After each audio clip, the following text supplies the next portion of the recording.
Welcome to this video, new video in this series on endgame strategy. This is game Najdorf, playing white. Miguel Najdorf, very much known to this day for the Najdorf variation. Playing Yuri Averbakh, also well-known name. He invented the Averbakh system against the King Zinje, which I sometimes play with success. Averbakh, in fact, is the oldest living grandmaster. I think he's more than 90 years old. This game is from 1953, the famous Zurich Candidates Tournament. And the key position comes up after move, 20-something, 21. We had some exchanges really going to the endgame at this point, but I want to quickly show how it came to this position. With a slight move order wrinkle, we come to a main line of the Queen's Indian defense. Knight e4. This position is popular till this day. White nowadays mostly plays bishop d2 in this position, but queen c2 remains popular. Black took. And here, Najdorf is playing a slightly curious move. He plays b takes c3. Which is nowadays completely uncommon. Everybody plays queen takes c3, simply keeping the pawn structure sound. He took with the pawn, and while this should not prove fatal, I think it shows that he's a bit too relaxed maybe about the pawn structure. We see that following these moves, white is not averse to exchanges, and every trade here is definitely not in white's favor, as with trading more pieces, those weak pawns and squares on the queen side can become a factor. It's not yet something dramatic, but the tendency of the game is already shifting a bit towards black. d6 was played. Here it's important to note that the at first very appealing move, knight c6, is not helping white at all after queen e8. It's in fact white who's in a pin, and very likely he will have to give up the knight for the bishop on e7, which is something that white does not want to do. Giving up this also means that you're having this bishop on c1 against the knight on b7, and this knight can be very useful on the light squares and against this pawn on c4. We will see some of that later, that this piece distribution is not very welcome for white. We see this later as mentioned. White went back to d3, which is also debatable. It's maybe more prudent to go here to have this covering move available at some time. So Najdorf is playing a couple of substandard moves, and this is at the end leading to his troubles. When c5, this is what he had planned with knight d3, but it's very important to note that after c5, black is of course not obliged to capture at all. One problem is that every pawn capture from the white side on d6 or b6 only leads to the c pawn being weak on a half open file. We will see that later. Queen e8, very good and typical move. The white queen on a4 is an active piece and should be exchanged. And white cannot really avoid the trade if white wants to keep the queens on. He has to reckon with this capture here. Something like this. Yeah, of course, not the capture. This would leave black with weaknesses. You rather play d5 in this position. Yeah, putting those pawns on light squares, allowing a possible knight here, and it's clear that the c5 pawn is terminally weak. This will fall sooner or later. What you want here is to play on the light squares. These light squares have been weakened a lot by the double pawn. If we go back, the double pawn here is a weakness, especially after the trade of the light squared bishops. With every trade, this pawn gets weaker and weaker. In the game, white needed to trade, as mentioned, and now was really facing this problem, what to do with the c5 pawn. He kept the pressure on very long and didn't take. Good decision. But after rook c8, h4, yeah, this may be intense. Bishop g5 at some point. d5, bishop f4, f6. This is one of those little moves that show that Black has a firm understanding of the position. He wants to get the king involved. He takes away a good square. Yeah, Black is absolutely never going to take here. Yeah, this is not in his interest at the moment. The knight on a5 then also would be somewhat stranded. Might go to c4, but the thing is, white does not want to take on b6, absolutely not. And we can delay this capture to a good moment. So f6 is a good strengthening move. Knight b4 played. And a6, yeah, so that the knight cannot come to a6. And we are approaching the critical position. Takes, takes. White now felt obliged to take. Yeah, probably he couldn't really yeah, find the strength to play knight d3. This is also very unattractive and a further point of the move f6. Yeah, it's just a very good strengthening move and preparation move to get also the center rolling. Yeah, white took on b6, and here in this position we come to a critical point. Yeah, what are the features of this position? The pawn on c4 now is not existing anymore. It went to c5 and exchanged itself. But the problem with this the setup is that there are two c-pawns, and now the c3 pawn is weak. It's on a half open file and a weakness. And of course, still the light squares are very much of a problem. However, in this position, it's white to move, and the big question is, what should white do here?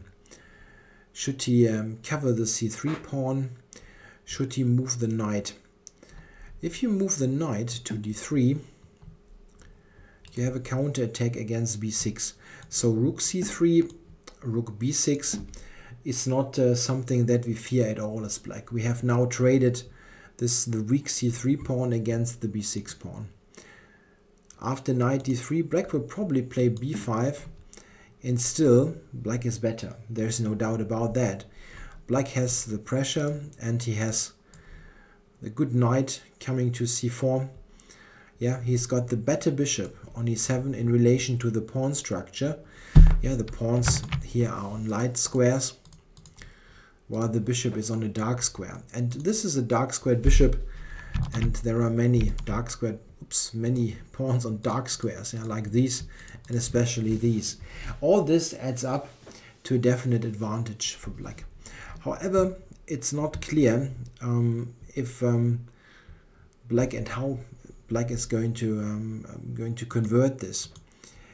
In the game, Najdorf played the move bishop d2, and this move is a mistake. The reason is why this is a mistake is that after bishop d2, Black can play knight c4. Yeah, and I went bishop to e1. Now this does not look very attractive, but there are really yeah, there are no better squares available really. Bishop e1, and now the next move is very important, and the key why this bishop d2 move was not advisable. Black now takes on b4. This is not a move that comes natural for some players. Why would you take the knight here with your perfectly fine bishop. But however, if you take a closer look or have some more experience in endgame positions or these kind of strategical decisions, it is a clear fact that the strength of minor pieces is very often emphasized if you exchange down to a very distinct difference of strength of pieces. What I'm trying to say is, after this, and white in the game captured with the pawn, let's put it on the board, that now we only have one pair of minor pieces. One knight, sorry about that, one knight against one bishop. And this kind of difference in strength, as the knight is much stronger than the bishop, is often much easier to convert than an advantage of, if we go back, of two minor pieces each, where yes, this knight is better than this bishop, but this is more complicated. In a situation like that, the white knight, for example, in the long run might be able to challenge the light squares. Yeah, let's say knight c2 to e3. It looks a bit strange at the moment, but it could fight for the light squares and do something on them.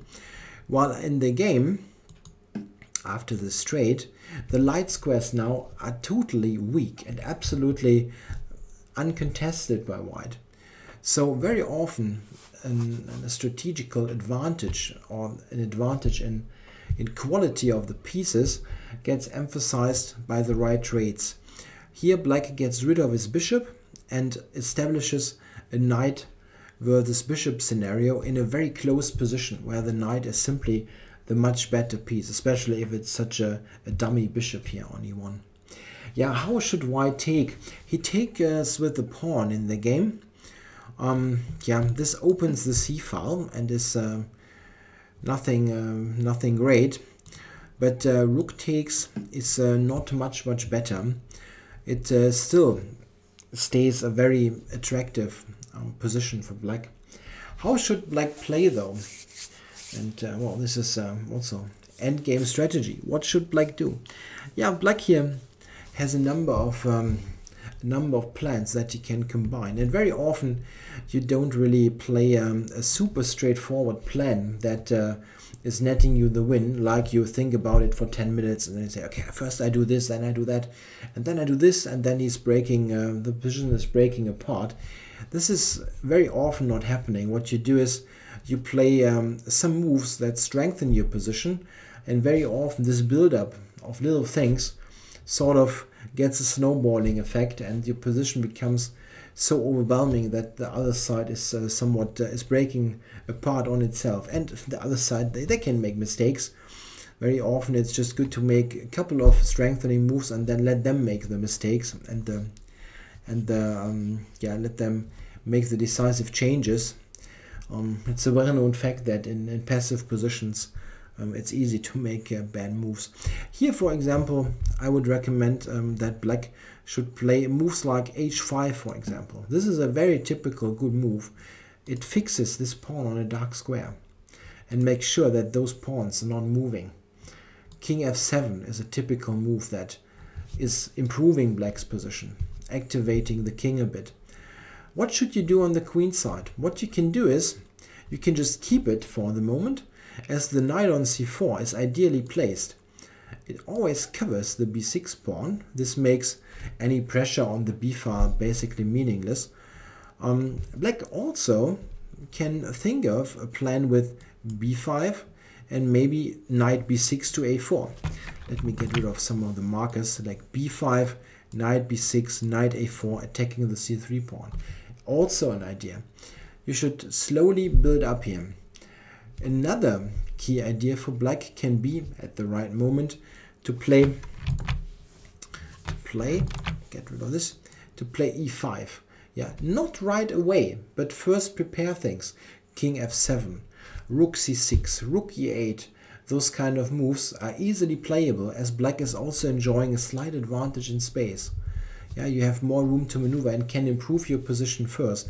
As a typical do not rush scenario, we shouldn't do something drastic quickly. It's not necessary. We can first improve our pieces. In the game he takes with the pawn, and now it's clear where our winning idea is on the c-file.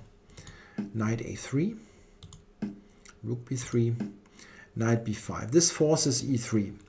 This was not the only way to proceed, but a very good one. e3, rook c2. We invade on the c-file.